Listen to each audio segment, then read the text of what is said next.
उनके माता पिता की आत्मा में देशभक्ति की ललक सदा भरी रहती थी। बचपन में ही भगत सिंह को देश के प्रति अपना दायित्व समझाया गया। भगत सिंह को कहानियां, कविताएं लिखने का शौक था। उनकी कविताएं उनकी राष्ट्रीय भावनाओं को बयां करती थी। उनके संविधान के खिलाफ विरोध और आंदोलन उन्हें ब्रिटिश सरकार के निशाने पर ले आया था। एक घटना जिससे भगत सिंह बहुत ज्यादा विचलित हुए वो ये थी, बैसाखी के दिन 13 अप्रैल 1919 को अमृतसर के जलियांवाला बाग में एक सभा रखी गई जिसमें कुछ नेता भाषण देने वाले थे। शहर में कर्फ्यू लगा हुआ था, फिर भी इसमें सैकड़ों लोग ऐसे भी थे जो बैसाखी के मौके पर परिवार के साथ मेला देखने और शहर घूमने आए थे और सभा की खबर सुनकर वहां जा पहुंचे थे। जब नेता बाग में पड़ी रोटियों के ढेर पर खड़े होकर भाषण दे रहे थे, तभी brigadier general Reginald Dyer 90 British सैनिकों को लेकर वहां पहुंच गया। उन सब के हाथों में भरी हुई राइफलें थीं। नेताओं ने सैनिकों को देखा तो उन्होंने वहां मौजूद लोगों से शांत बैठे रहने के लिए कहा। सैनिकों ने बाग घेर लिया। बिना कोई चेतावनी दिए निहत्थे लोगों पर गोलियां चलानी शुरू कर दी। 10 मिनट में कुल 1650 राउंड गोलियां चलाई गई। जलियांवाला बाग उस समय मकानों के पीछे पड़ा एक खाली मैदान था। वहां तक जाने या बाहर निकलने के लिए केवल एक संतरा रास्ता था और चारों ओर मकान थे। भागने का कोई रास्ता न था। कुछ लोग जान बचाने के लिए मैदान में मौजूद एकमात्र कुएं में कूद गए, पर देखते ही देखते वह कुआं भी लाशों से पट गया। बाग में लगी पट्टिका पर लिखा है कि 120 शव तो सिर्फ कुएं से ही मिले। शहर में कर्फ्यू लगा था जिससे घायलों को इलाज के लिए भी कहीं ले जाया न जा सका। लोगों ने तड़प तड़प कर वहीं दम तोड़ दिया। जब जलियांवाला बाग में यह हत्याकांड हो रहा था, उस समय ऊधम सिंह वहीं मौजूद थे और उन्हें भी गोली लगी थी। उन्होंने तय किया कि वे इसका बदला लेंगे। 13 मार्च 1940 को उन्होंने लंदन के कैक्सन हॉल में इस घटना के समय British lieutenant governor Michael O'Dwyer की गोली मारकर हत्या कर दी। ऊधम सिंह को 31 जुलाई 1940 को फांसी पर चढ़ा दिया गया। गांधी और जवाहरलाल नेहरू ने ऊधम सिंह द्वारा की गई इस हत्या की निंदा की। इस हत्याकांड ने तब 12 वर्ष के उम्र के भगत सिंह की सोच पर गहरा प्रभाव डाला।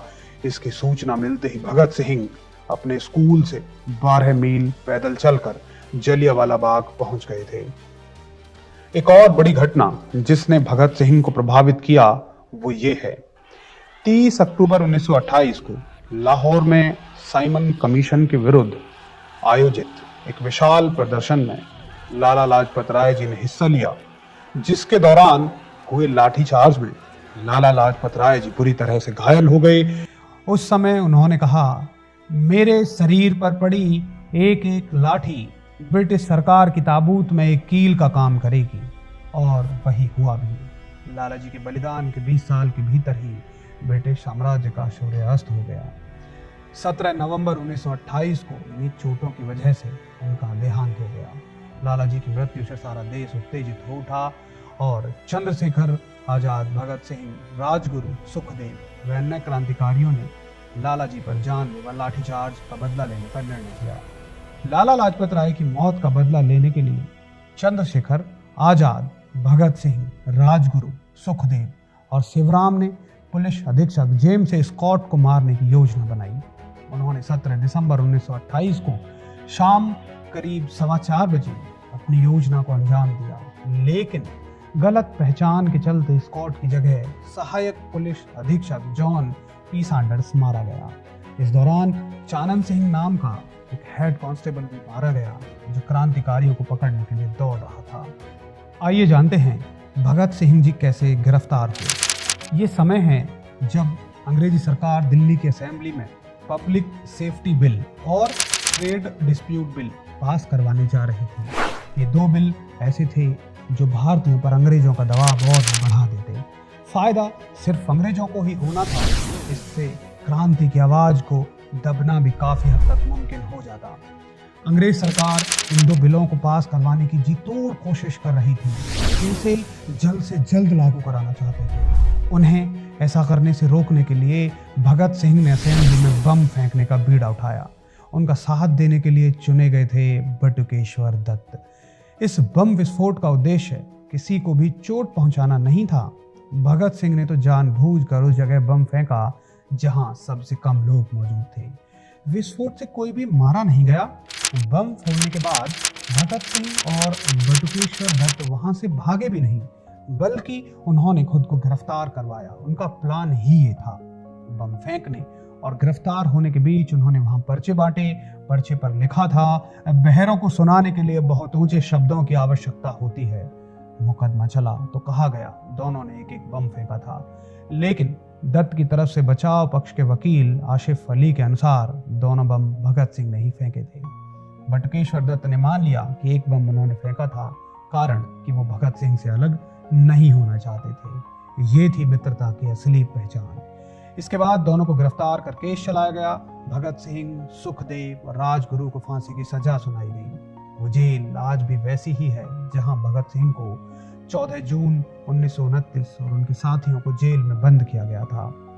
22 मार्च 1931 को लिखा अंतिम पत्र भगत सिंह जी के द्वारा वो कहते हैं, स्वाभाविक है जीने की इच्छा मुझ में भी होनी चाहिए, जिसे मैं छुपाना नहीं चाहता, लेकिन मैं कैद या पाबंद होकर जीना नहीं चाहता। लेकिन दिलेराना ढंग से हंसते हंसते मेरे फांसी चढ़ने की सूरत में हिंदुस्तानी माताएं अपने बच्चों को भगत सिंह बनने की आरज़ू किया करेंगी और देश के लिए कुर्बानी देने वालों की तादाद इतनी बढ़ जाएगी कि क्रांति को रोकना साम्राज्यवाद या तमाम शक्तियों के बूते की बात नहीं रहेगी। यह अफसोस रहेगा कि मानवता के लिए जो भी कुछ करने की हसरतें मेरे दिल में थी, उनका 1000वां भाग भी मैं पूरा ना कर सका। फांसी से पहले भगत सिंह आखिरी बार अपनी मां से मिले थे। तब उन्होंने अपनी मां विद्यावती से कहा था, मेरा शव लेने आप नहीं आना और कुलबीर, जो कि उनका छोटा भाई था, को भेज देना, क्योंकि यदि आप आएंगी तो रो पड़ेंगी और मैं नहीं चाहता कि लोग ये कहें कि भगत सिंह की मां रो रही है। जेल में मिलने के लिए आने वाली अपनी मां से भगत सिंह अक्सर कहा करते थे कि वे रोए नहीं, क्योंकि इससे देश के लिए उनके बेटे के द्वारा किए जा रहे बलिदान का महत्व होगा। ये दिन है 23 मार्च 1931। कहते हैं 1 साल और 350 दिनों में जेल में रहने के बावजूद भगत सिंह का वजन बढ़ गया था, खुशी के मारे। खुशी इस बात की थी कि वो अपने देश के लिए कुर्बान होने जा रहे हैं। लेकिन जब इन्हें फांसी देना तय किया गया था, जेल के सारे कैदी रो रहे थे। इसी दिन भगत सिंह के साथ ही राजगुरु और सुखदेव की भी फांसी तय थी। पूरे देश में प्रदर्शन हो रहे थे। लाहौर में भारी भीड़ इकट्ठा होने लगी थी। भगत सिंह ने जेल में अपनी कैद के दौरान कई किताबें पढ़ी। जब उन्हें फांसी दी जानी थी, उस वक्त वो लेनिन की जीवनी पढ़ रहे थे, जो कि एक क्रांतिकारी थे। जेल में रहने वाली पुलिस वालों ने उन्हें बताया कि उनकी फांसी का समय हो चुका है। भगत सिंह बोले, ठहरिए, पहले एक क्रांतिकारी दूसरे क्रांतिकारी से मिल तो ले। अगले 1 मिनट तक किताब पढ़ी और किताब बंद कर उसे छत की ओर उछाल दिया और बोले, ठीक है, अब चलो। असल में इनकी फांसी का दिन 24 मार्च तय किया गया था, परंतु बढ़ती हिंसा को देखते हुए एक दिन पहले यानी 23 मार्च को फांसी देने की योजना बना दी गई। क्योंकि फांसी समय पूर्व और गुप्त तरीके से दी जा रही थी, इसलिए उस वक्त बहुत ही कम लोग शामिल हुए थे। जो लोग वहां मौजूद थे उसमें यूरोप के डिप्टी कमिश्नर भी थे। फांसी के तख्ते पर चढ़ने के बाद गले में फंदा डालने से ऐन पहले भगत सिंह ने डिप्टी कमिश्नर की ओर देखा और मुस्कुराते हुए कहा, मिस्टर मजिस्ट्रेट, आप भाग्यशाली हैं कि आपको यह देखने को मिल रहा है कि भारत के क्रांतिकारी किस तरह अपने आदर्शों के लिए फांसी पर भी झूल जाते हैं। सतलुज नदी के किनारे गुपचुप तरीके से इनके शवों को ले जाया गया। इन शवों को वही नदी किनारे जलाया जाने लगा। आग देखकर वहां भीड़ इकट्ठी हो गई। अंग्रेज जलते हुए शवों को नदी में फेंककर भाग निकले। कहा जाता है कि गांव के लोगों ने ही उसके बाद उनका विधिवत अंतिम संस्कार कराया। भारत की आज़ादी के लिए उनका बलिदान और अटूट समर्पण पीढ़ियों तक प्रेरित करता रहेगा। साहस की प्रतिमूर्ति के रूप में वह हमेशा न्याय और स्वतंत्रता के लिए भारत की अनवरत लड़ाई का प्रतीक रहेंगे। मां भारती की सेवा, सुरक्षा एवं स्वतंत्रता के लिए सर्वस्व अर्पण कर देने वाले अमर बलिदानी भगत सिंह, राजगुरु और सुखदेव को कोटि कोटि वंदन है। अपने प्राणों को त्याग कर करोड़ों युवाओं में देशभक्ति की भावना जागृत करने वाले महान बलिदानियों का यह देश सदैव ऋणी रहेगा। भगत सिंह कहते थे, लिख रहा हूं मैं अंजाम जिसका कल